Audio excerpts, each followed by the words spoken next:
ನಮ್ಮ ಸುತ್ತಮುತ್ತಲೂ ಸಾಮಾನ್ಯವಾಗಿ ಕಾಣಸಿಗದ ಪ್ರಾಣಿ ಪಕ್ಷಿಗಳನ್ನು ನೋಡಲು ಜನರು ಮೃಗಾಲಯಗಳಿಗೆ ಹೋಗುತ್ತಾರೆ.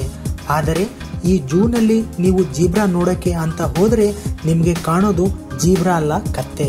ಹೌದು, ಇಂತಹದೊಂದು ಎಡವಟ್ಟನ್ನು ಈಜಿಪ್ತಿನ ಕೈರೋ ಮೃಗಾಲಯದಲ್ಲಿ ಮಾಡಲಾಗಿದೆ. ಮೃಗಾಲಯಕ್ಕೆ ಬಂದಿದ್ದ ವಿದ್ಯಾರ್ಥಿಯೊಬ್ಬ ಅಲ್ಲಿದ್ದ ಜೀಬ್ರಾ ಜೊತೆ ಫೋಟೋ ತೆಗೆಸಿಕೊಂಡು ಫೇಸ್ಬುಕ್ಗೆ ಹಾಕಿದ್ದ. ನಂತರ ಆ ಫೋಟೋ ಸಿಕ್ಕಾಪಟ್ಟೆ ವೈರಲ್ ಆಗಿತ್ತು. ಫೋಟೋದಲ್ಲಿ ಇದ್ದುದು ಜೀಬ್ರಾ ಅಲ್ಲ, ಕತ್ತೆ ಅನ್ನೋದು ಇದಕ್ಕೆ ಕಾರಣ. ಈ ಬಗ್ಗೆ ಮೃಗಾಲಯದ ಮಾಲೀಕ ಮೊಹಮ್ಮದ್ ಸುಲ್ತಾನ್ ಅವರನ್ನು ಕೇಳಿದ್ರೆ ಅದು ಜೀಬ್ರಾನೇ ಎಂದು ವಾದಿಸಿದ್ದರು.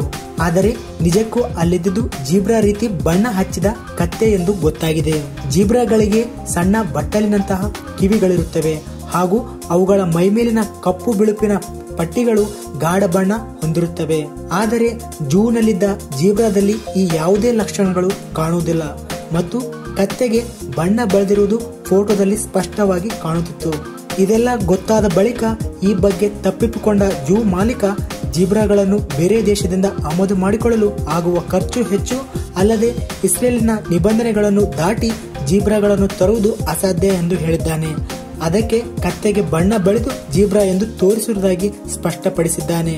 ಇನ್ನು ಈತ 2009ರಲ್ಲೂ ಕೂಡ 2 ಕತ್ತೆಗಳಿಗೆ ಜೀಬ್ರಾ ರೀತಿ ಪೇಂಟ್ ಮಾಡಿ ಪ್ರದರ್ಶನಕ್ಕೆ ಇಟ್ಟಿದ್ದ.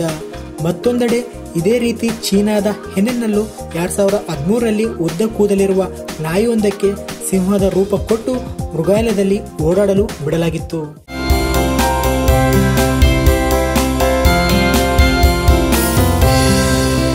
If you like this video ಬೇಗ ಲೈಕ್ ಮಾಡಿ, ಕಾಮೆಂಟ್ ಮಾಡಿ, ಶೇರ್ ಮಾಡಿ ಹಾಗೂ ಯೋಯೋ ಟಿವಿ ಕನ್ನಡವನ್ನು ಸಬ್ಸ್ಕ್ರೈಬ್ ಮಾಡಿ.